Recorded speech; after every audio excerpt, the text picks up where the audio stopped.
And hello, movie lovers, and welcome to the show. With me, I have independent actress Rossie Mccree with me. So hello to everybody. Hello, everyone.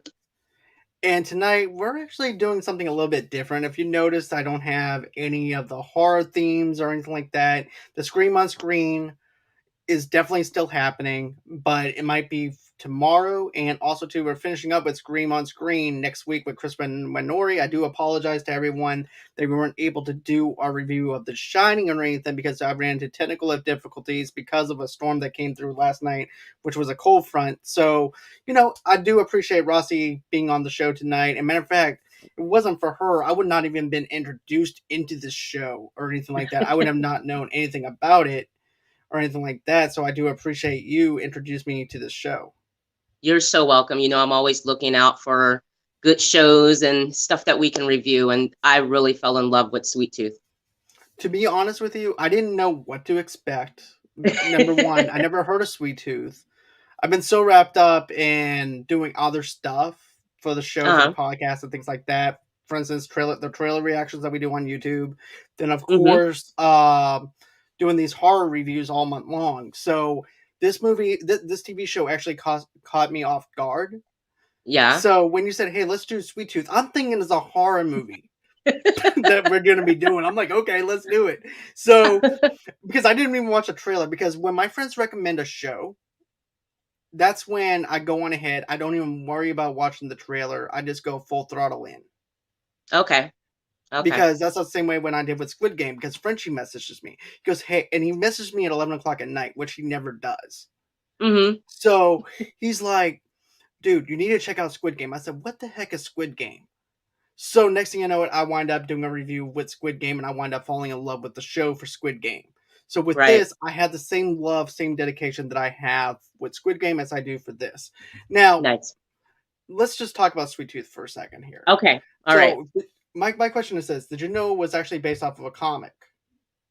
I did some research, and yes, I found out, actually I have it here, that it was based on Jeff Lemire's, Yeah, comic of the same name, Sweet Tooth. So just found that out recently, didn't know. And also, it was produced by Robert Downey Jr. that was something that was surprising to me to see Robert Downey Yes, Jr.'s thing in the production.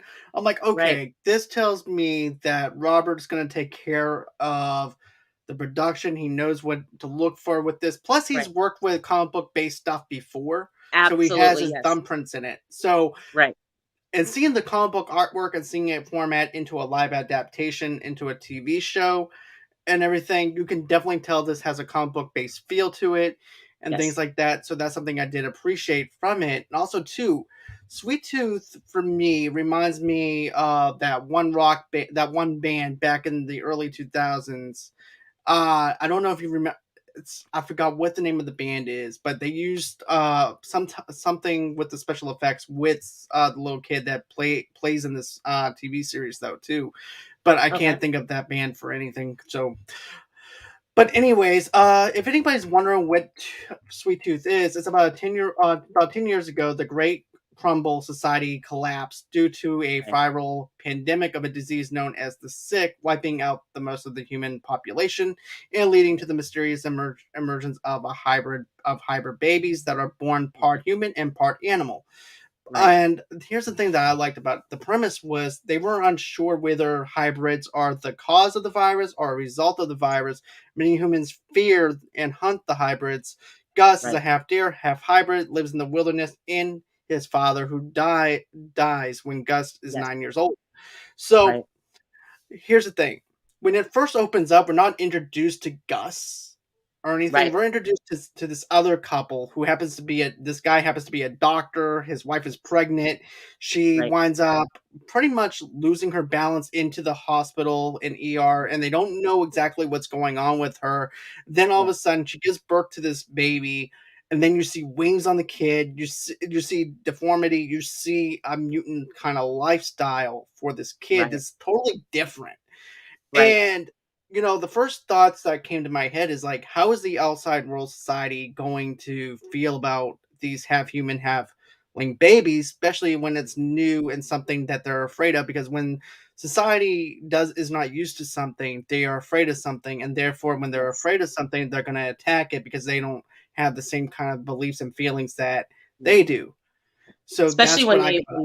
right, right, and especially like you said, when they think that the hybrids are the cause of, the sick, or it was what G, yeah, G, yeah, yeah, H5G9.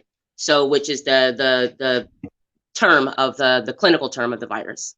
Anyways, the doctor and the wife who ends up having a hybrid, remember, that in the one of the ways that you can tell that someone has it is they have this little finger flinch, and they're off balance. So what we see in the beginning is, of course, like you said, things are crazy, hospitals are flooded, and you see Gus as a baby with his dad, and they're heading off to the wilderness because people want to kill these hybrids. They want to do experiments on these hybrids because they believe that the hybrids, that's the reason why everyone's sick, or these hybrids.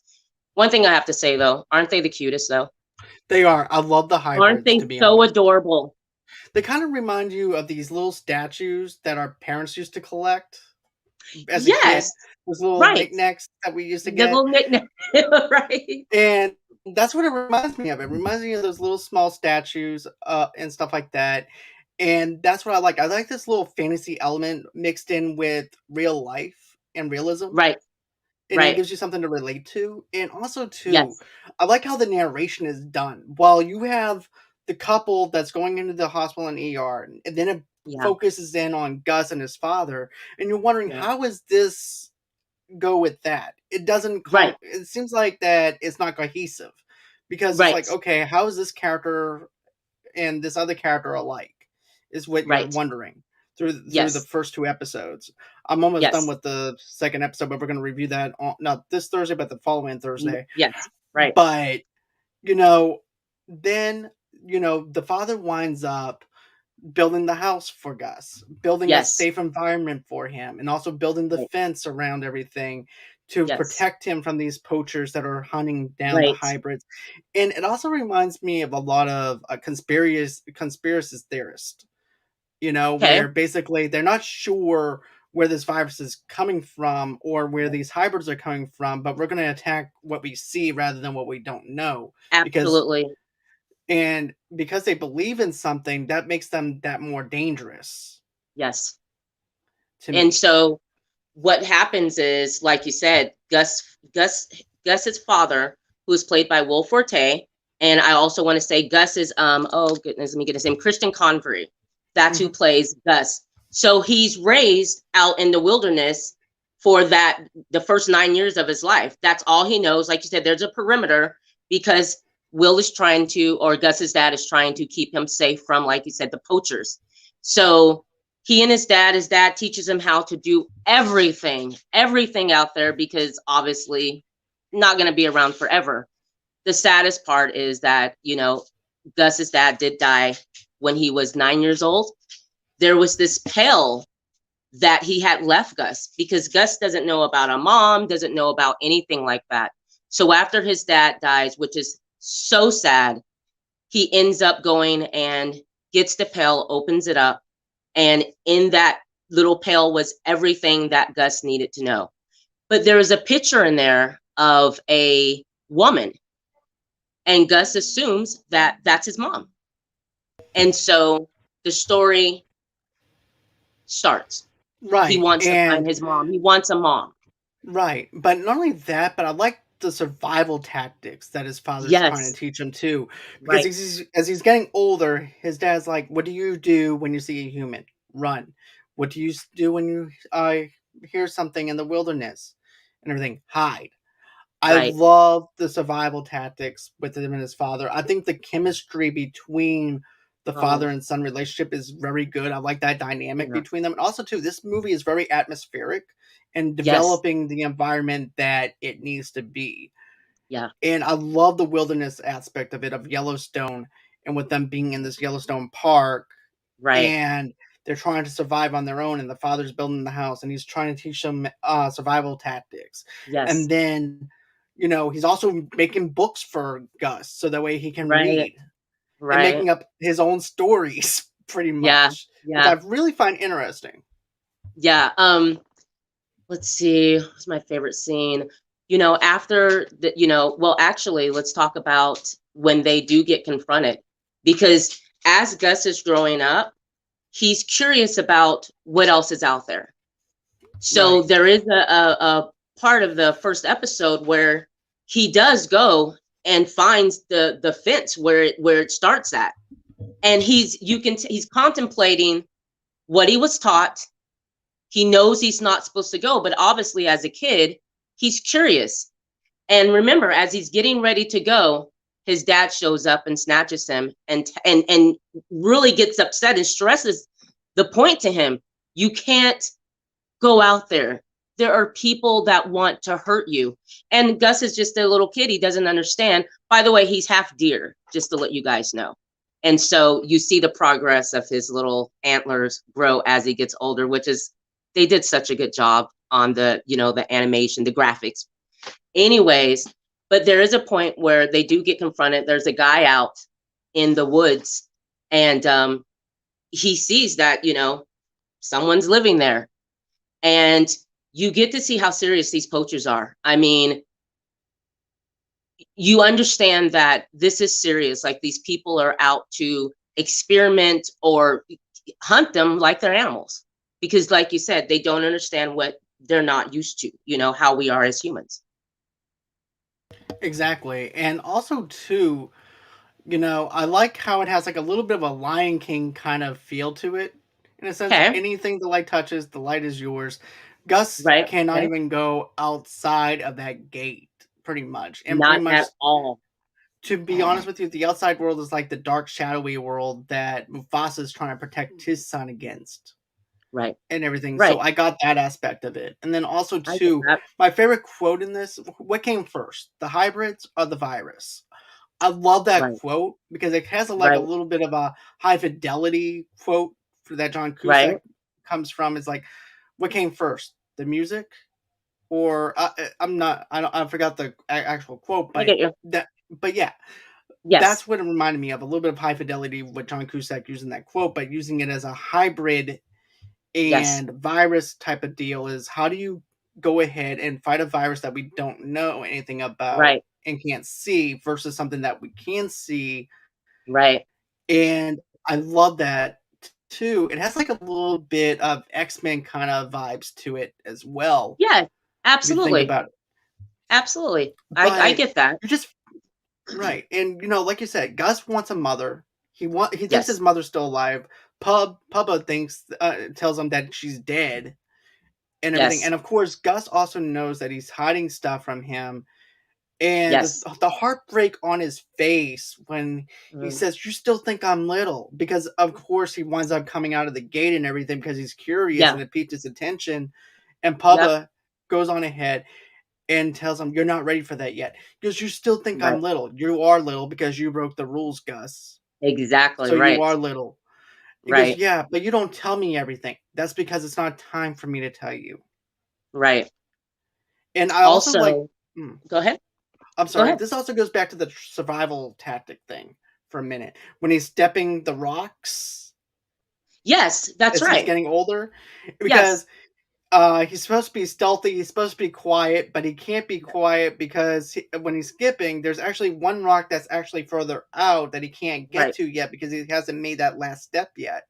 It's like Right. a progress of being child to preteen to Yep. man kind of thing.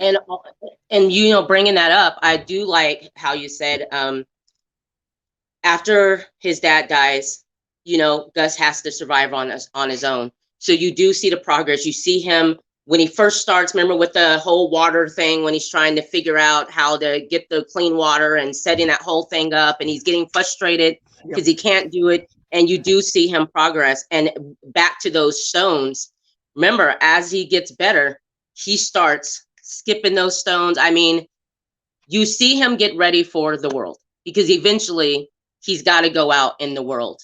And after dad dies, his savior who ends up saving him. What was the guy's name? Jeopard.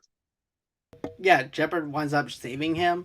But I also like Yes. the fact too, you have this guy named Jeopard. You don't know quite to what to think of him. As a matter of fact, he Right. calls him Big Man because he's bigger Yes. than he Yes. is.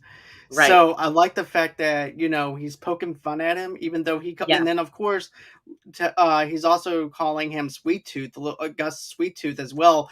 But Right. also too, the way they're actually introduced is something that I really feel like is special Yes. too, because of the fact that he goes out on his own. He thinks that he's ready to take on the world, and of course, he's not ready. He winds up Right. getting caught by these poachers, and these poachers are the ones that are winds up where he has to try and save them. Right. Right. And that's when, obviously, that's when we meet Jeopard. And the thing about Jeopard was, you don't know, is he a poacher? Was he out there helping them? You know what I mean? Because he just shows up. And so what ends up happening is, like you said, Jeopard is not there to hurt Sweet Tooth. Sweet Tooth tells him his story, what he wants to do. He wants to go and look for his mom. So Jeopard decides, I'm going to get you to, they were going to Colorado. That's where he's trying to get to find his mom. And so their journey takes place. And Jeopard doesn't want really to be involved with this kid, but he feels for this kid. And so his thing is, I'm going to get you to a certain point and help you get there, make sure that you're okay, but not saying I'm getting you all the way to Colorado. Right? He's like, I'm gonna get you there halfway there, but after that, Right. you're on your own. Right. And another thing though too is I like how Jasper is actually smart though, because he winds up hiding underneath that secret passage thing that Right. Gus's father winds up making for him. Gus runs Yeah. underneath there, and then of course we see him goes, "Hey, Sweet Tooth, you know that I know where you're hiding." And next thing you know, he winds up taking him out of there. And of Right. course, and I like how he's even saying the rules and guidelines, the same rules and guidelines that his father's setting for him Yes. too. Yeah. And he's fixing everything that needs to be fixed. And of course, Gus is also using his imagination. He has no friends or anything like that. Yeah. So you see Yeah. him trying to fix things. You see him trying Right. to cut the bushes, trying to do everything Right. that his dad does. Right. The scissor garden stuff is actually broken, Right. which to me symbolizes the brokenness of Sweet Tooth. Also symbolizes him losing his father, Right. I and get how that. everything is just in so disarray in his life that he becomes Yes. frustrated with everything. And Yes. then of Very. course when uh when that character comes into his life, he's fixing the pipes for him. He's telling Yep. him, look, you need to move the scarecrows because the birds are not stupid. They're going to Right. know that something's up if you're not moving them. They're not stupid. Right. And then telling him where to actually do the garden work and stuff Yep. like that, and trying to keep him safe. I believe if Gus wouldn't have gone out and tried to follow him, I would Yeah. say that he was trying to set it up to where he could see him sometimes and visit Gus Right. I and get try that. to be there for him. If he needed food, if he needed anything, he would have a way of survival. Because But Jeopard knows, kid, you have to still stay here. Like you have right, to stay here. So therefore fixing up things, showing him how to do things so that this is your home. Like you can't leave here. Because right, obviously we find out things later on. But I do want to say that when the kid does start following him and they do decide, I jumped ahead, but when they do decide that, Jeopard's going to help out Gus and try to get him halfway there, remember, Gus has grown a lot, so his antlers, there's nothing he can do with them.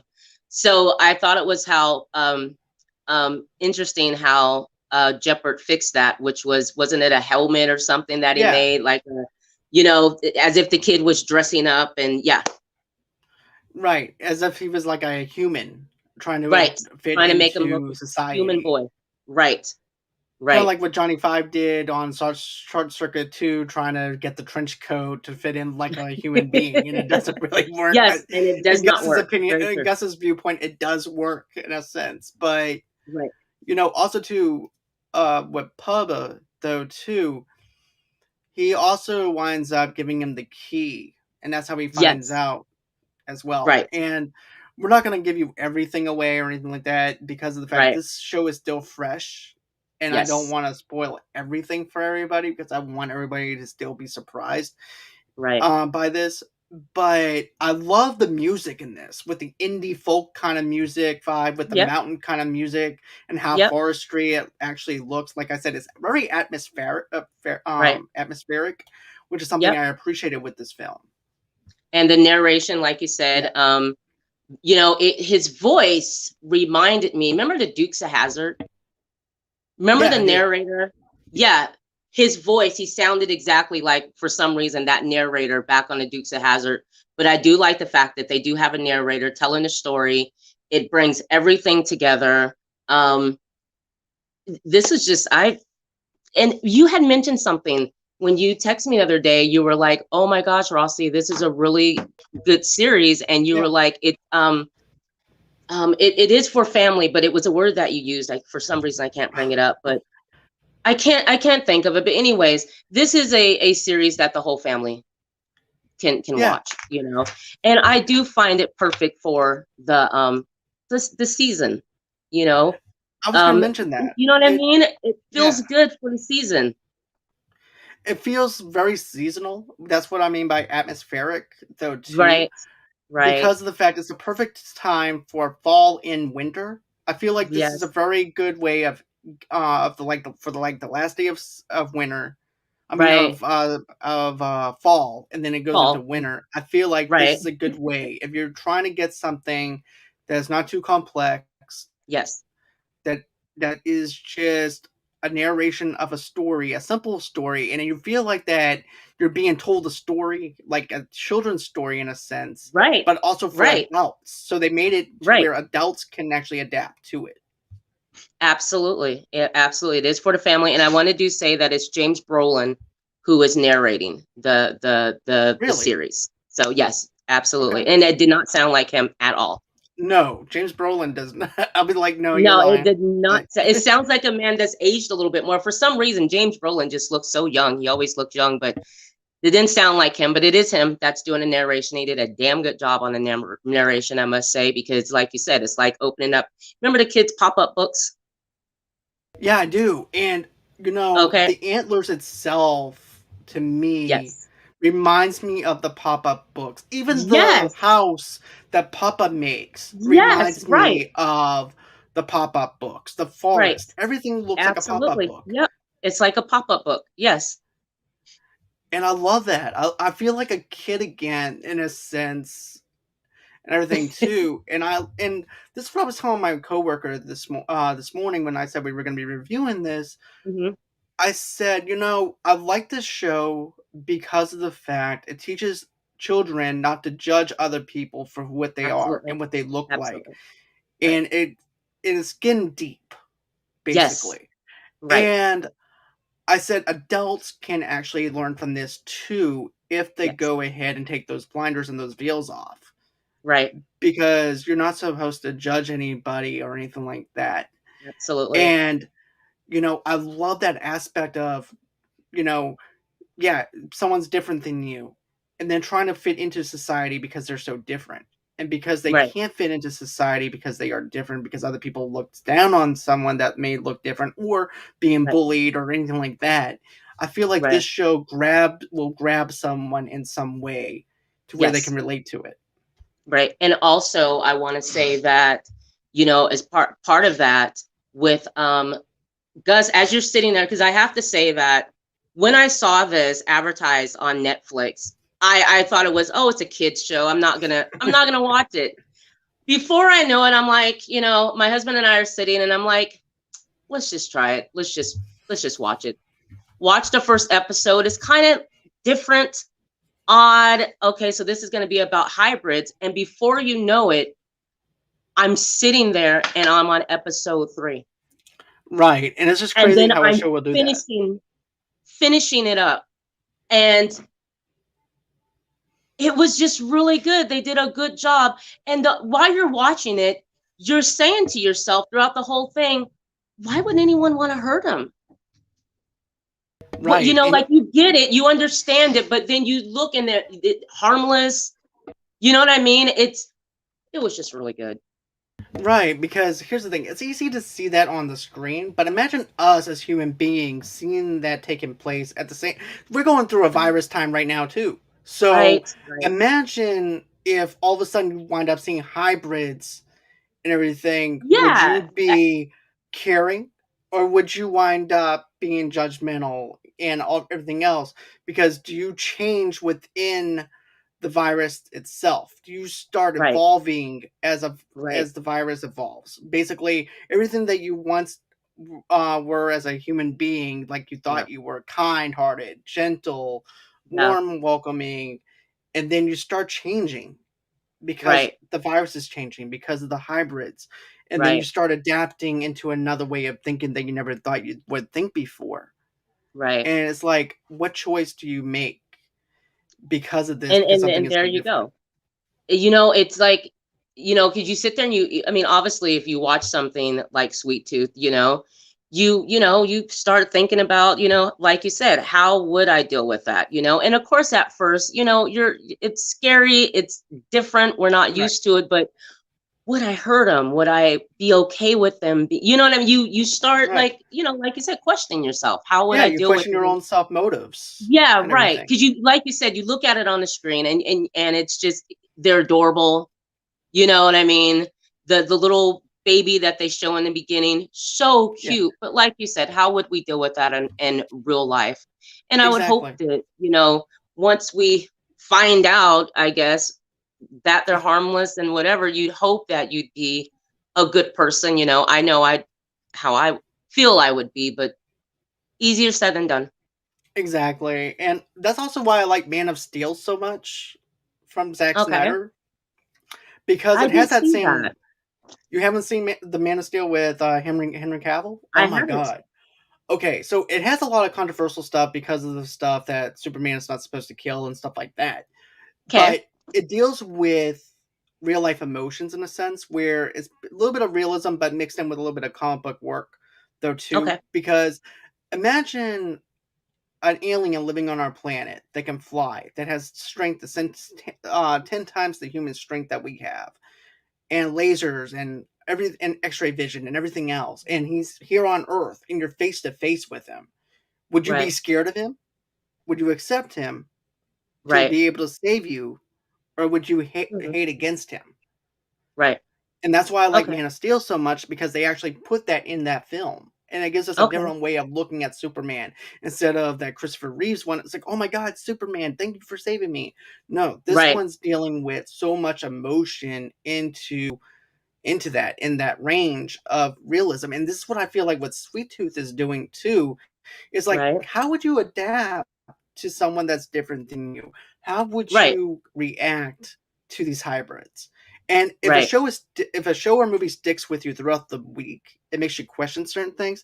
That show Yep. or movie has done its job. And I said the same thing with Punch Absolutely. Drunk whenever I interviewed the people from the Holly Shorts film and everything before my internet cut out on that. But I said that to them too, that you know that's how you know you have something special, when it Absolutely. sticks with you. And Very that's what true. I feel like Sweet Tooth does. Because I Absolutely. even question my own self motives at work and Yeah, everything. right. And I'm like, if there's a way to Right. be a better person than Right. what we already think that we are, I'm Right. gonna try and quit and analyze myself and try to be self aware of what I'm doing. Yes. That's so funny you say that because literally, like, obviously watching this, before I go to work, I'm always, I guess like a little prayer to myself, I look to go and be good to everyone, treat everyone nice, appreciate, you know what I mean? Like, Right. yeah, yeah, And um but yeah, this movie, I keep on saying movie, but it's not. But this TV show, I mean it. I'm glad that you introduced me to this show. thank I you, really thank am. you. Because I didn't know what to expect. Like I said, I've been doing Right, horror movies all month long. This gives me a right, little bit of a breather to try something new that I never thought that I would try before. And I did this right. back with Stranger Things season 1, before when it was like really underground, before it became Okay, popular, before the okay, merchandise, before Hot Topic got their hands on everything. right, I okay. watched it and one of my friends, well, my fans of the page, messaged me and goes, "Dude, did you see Stranger Things?" I'm like, "No, I haven't seen Stranger Things. What is it?" Next thing they know, they're selling me on the premise. Next thing you Hmm. know, I'm watching and I'm glued in. I've been a fan ever Right. since. With this Yep. one, I could see myself doing the same thing that I did with Stranger Things. Right. This one, I mean, like I said, I grinded out. We watched it in a day, finished it, started that morning, finished it that evening. So pleased with it. Called my sister. She has young kids. It's like, oh my gosh, you gotta have, your son. You guys should watch this. They do Sunday movie night. And I'm like, you've got to do Sweet Tooth. It's a great series. I think your boys will really like it. I mean, I was telling everyone about it. And that's when I reached out to you and was like, oh my gosh, John, you got to check out Sweet Tooth because I just Right. finished it. And I felt like being that it is different, that you'd get it and, like it. So when you let me know the other day, this is really good. I was like, It's yes, special. It's I original. It's figured, yes. authentic. So yeah. But here's another thing that I need to talk about before we get on to the rest of the review, and it's about Manscaped. And speaking of manscaping, it can actually get kind of hairy down there. You need a little bit of help to trim your boys and everything. And I got just a special offer here, just in time for the holidays, a matter of fact. And you actually get 20% off on the promo code and use Movie Loves You Now. You get free shipping, free handling on the Lawnmower 4.0. What is the 4.0, you ask? I'm glad you asked that, Rossi. I do appreciate that because I know you're interested in this because it's just fantastic. But support for Movie Lovers United is brought to you by Manscaped, who is the best in men's below the waist grooming champions of the world. Manscaped offers precise engineered tools for the family jewels. Even Sasquatch would need something for his downstairs area because of how hairy that he is down there. So Absolutely. Manscaped just launched their fourth generation trimmer, the Lawnmower 4.0. You heard that right. The 4.0 joined over 4 million men worldwide who trust Manscaped. This is the exclusive offer for you: 20% off and free worldwide shipping with the code Movie Lovers Unite at manscaped.com. And also too, like I said before, Sasquatch. He's a big guy, Rossi. You know that Bigfoot. I would like for him to shave if I was with Sasquatch. Yeah, you don't want Absolutely. to have all that mess or anything like that. So No, thank you. imagine him shaving with a sleek, well-designed and optimized trimmer that makes shaving time the favorite time in the bathroom if he was able to use the bathroom, but he probably has to go into the woods. Well, Absolutely. Manscaped might not be the best tool for him because he needs power, but let's say for instance that this is Harry and the Hendersons instead. But Right.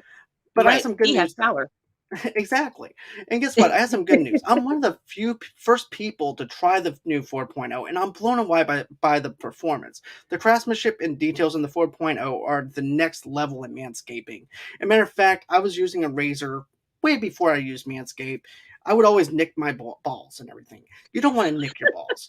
Nicking your balls is probably the worst thing in the world and everything. Your balls will start bleeding and everything. Mhm. Then next thing you know, you have to have that awkward conversation in the emergency room why you nicked your balls in the first place. So therefore, you don't want to do that. So what you want to do is you want to invest in something that's nice, which is Manscaped, engineering the ultimate groin and body trimmer by focusing on intelligent functionality and incredible comfortable grooming experience. The fourth generation trimmer features a cutting edge somatic blade to reduce grooming accidents. Thanks to the advanced skin safe technology, I now feel confident shaving my boys.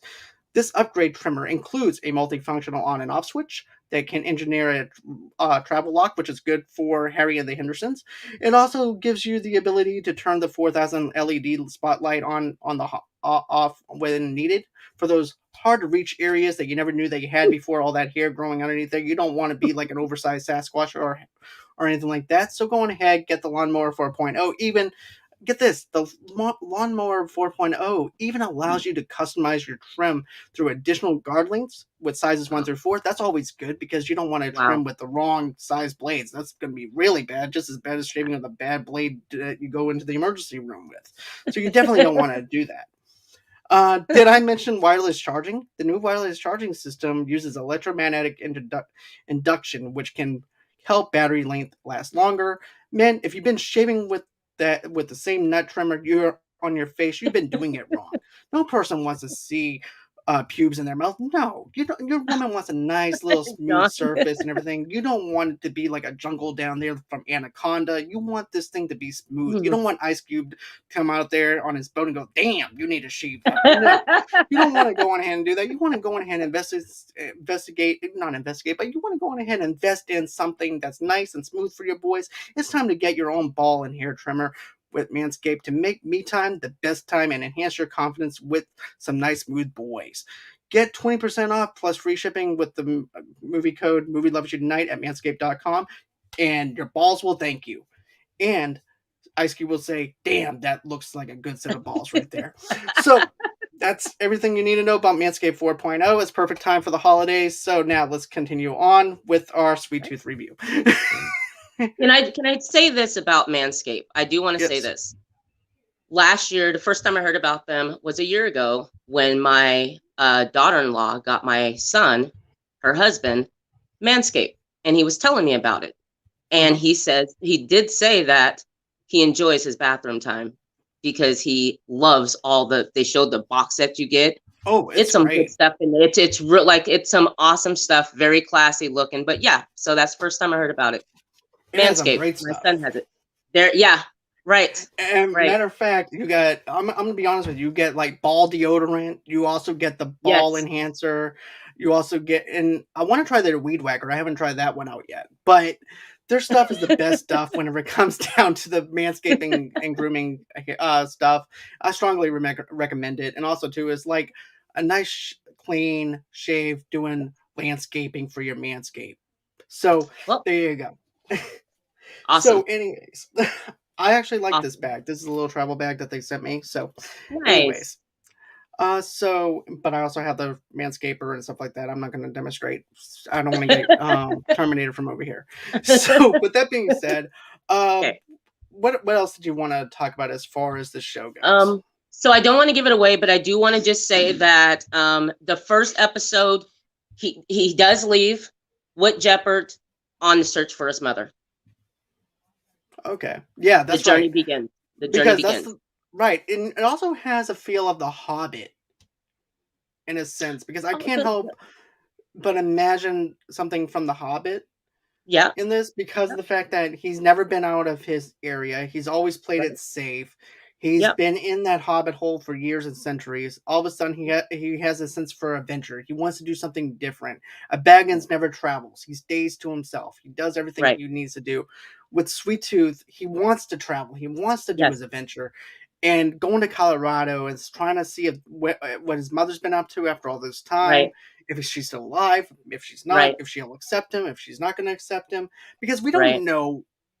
Here's the thing, too: we don't know why the father was on the run with him Right. or not. We Exactly. assume maybe Right. she's dead because that's the story Right. that Papa told him, but does not Yep. necessarily mean that he's alive. Right. I mean that she's alive Right. or dead. So Yep. So you'll have to tune in. Definitely watch the series. And I want to bring this point up.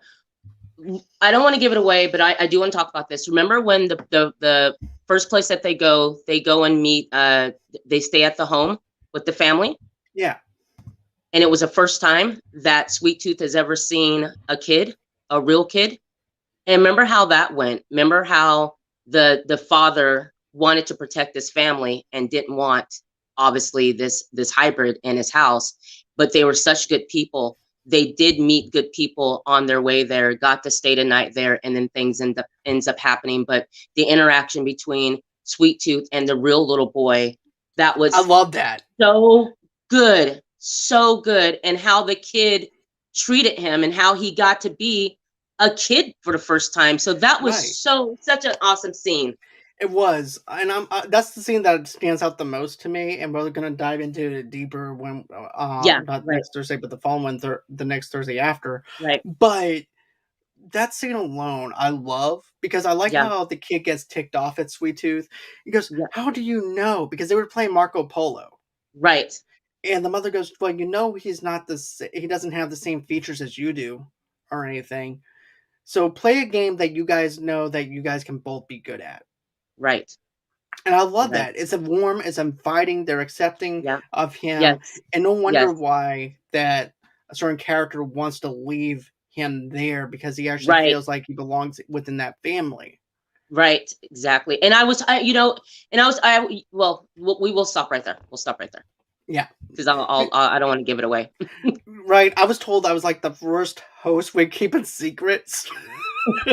um, this is back when Quentin Bennett was on the show, right? So I was like, I'm not going to Okay. tell you who my surprise guest is on the 23rd of November. Then I wound up telling the person, Oh telling my, everybody who it is. right. So he goes, "Man, you're like the worst person for surprises." I said, "I'm sorry, I was geeked out. Right. But still." But no, Rossi, I do appreciate you taking the time out of your night to talk about this, and I do appreciate Welcome. you introducing me into this world of Sweet Tooth, Thank and you. I loved it. I loved what it was. I like Good. fantasy. I like this. This has a Yep. perfect touch of realism with fantasy. Right. I love it. Right. Good. Good. I'm happy that you saw what I saw. I look forward to finishing up the review and doing a series and letting people know a little bit more about it. Right, and the song I was thinking about because I was Sugar We're Going Down, and it's by, let's see here. It's actually by Fallout Boy. And Oh, then that okay. video, I don't know if you remember the music video or anything. No. In the music video, there's actually a human being that has the antlers on and everything and doing a sweet tooth kind of thing Really? feel to it. And this is Okay, I'll way check it before the out. comic. I'll So this check is it a out. different type of lore. Yeah. Okay. Okay. Fallout Boy. Yep. Okay. So, all right. So, with that being said, guys, I know this is a little bit shorter episode than we normally do, but I'm just glad and privileged to be able to bring you some kind of content for tonight, especially after the last night and everything not being able to do anything because on the count of the storm, the cold front that was coming in. Mhm. But tomorrow night, I promise you that we're going to have something on here as well. I just don't know yet because I wanted to do the Lost Boys review. I haven't had anyone set up for that one yet. So we're going to, with that being said, though, Rossi, where can everybody follow you at? You can follow me on Instagram at Mccree123hotmail.com. That's MCCREE123 hotmail.com. You can follow me on Twitter at RossieLynnBark1 and on Facebook, on my Facebook page, Rossie Lynn. All right. And everybody, you guys can follow me at Facebook at Movie Lovers TV Lovers Night over there. And of course, on Instagram and on Pinterest underneath the same brand name. I also teamed up with Two Blur Girls podcast. And what we're doing is we're doing Sensies. And so all proceeds, if you buy a Sensi, it goes to the children of St. Jude's Children's Hospital. A matter of fact, we raised $796 thanks to you guys for Nice. contributing. So that means so much to us in the Two Blur Girls podcast. So thank you so much for donating, buying some Sensies for you and your family during this time. Also, too, if you want to feel generous, if you want to go on ahead and give me $5 to $10 to keep the lights here on at Movie Lovers Unite, and all you have to do is just go to www.gofundme.com/movie lovers podcast, and that's how you can donate $5 to $10 over there. But of course, you don't have to. I understand this time of the year or the month has your pretty much have your pockets on a hold because number one, we have Christmas coming up, we have Thanksgiving coming up. But you know what, guys? A simple like, a simple share, subscribing on the right hand corner of this thing, smashing that little subscribe button means so much in the world to me. So give me a thumbs up. Give me a share, subscribe to the channel, let everybody know about Movie Lovers Unite. Also, too, go on ahead, go down to Good Pods. You know what Good Pods is? I'm glad that you asked that again, Rusty. I do appreciate it. You've been so great on asking all these questions. But all you have to do is go over to Good Pods and subscribe over there. Of course, you can also subscribe on Apple Podcasts, rate us over there as well. That also helps us out with the rankings over there. And also, too, lets everybody be able to find us. But with Good Pods, it's like social media for people that love listening to podcasts. Or if you're a podcaster yourself and you want to get into podcasting, or if you're someone that already has a podcast, Good Pods is definitely a good way to go. They're easy to actually listen. Get this, their play button is so easy to use. It's smooth Nice. and everything else too. And also too, you can also rank each individual episode. Tell us what you think about each individual episode. It gives us a chance to interact with you. But another way that you can interact with me is going ahead, email me at movielovesunite@gmail.com. Of course, you guys can go on ahead, follow me underneath TikTok on Movie Lovers Unit 0. I drop some promotional stuff from time to time, even some recordings that we've done. So go on and check that out. And then, of course, go over to Movie Lovers Unit on Twitter. And then, of course, I'm also on Mount Schmoedowns on the weekends, on Saturdays. And what is Schmoedown? I'm glad that you asked that question too, Rossie. Man, you've been asking a lot of questions I tonight. know, I But know. but Schmoedown is like the WWE, UFC movie trivia. They have belts for like Inner Geekdom. They have belts for Star Wars. They have tag team belts. This is, if you're into movie trivia, this is actually the place for you. We interview people from the past and present of the Schmoedown. We dissect the matches. This is the great thing if you love Schmoedown or if you love trivia. Even if you don't know what Schmoedown is, check out Schmoedown on the Schmoedown YouTube channel over there. But Schmoedown is definitely where you can find me at on Mount. As a matter of fact, on Schmoes of the North. That's also another YouTube channel that I'm a part of, and we do that every Saturday at 3 o'clock Central Time, 4 o'clock Eastern, 1 o'clock Pacific Time on Schmoes of the North, and that's everywhere that you can find me at. I do appreciate everybody tonight that tuned in. Thank you, Rossie, once again You're for being my welcome. guest You're on my welcome. show. It's always a Always. pleasure. Thank you. You're welcome. And always until next time, guys, it's been real. It's been fun. I can't wait to do this again. And bye bye.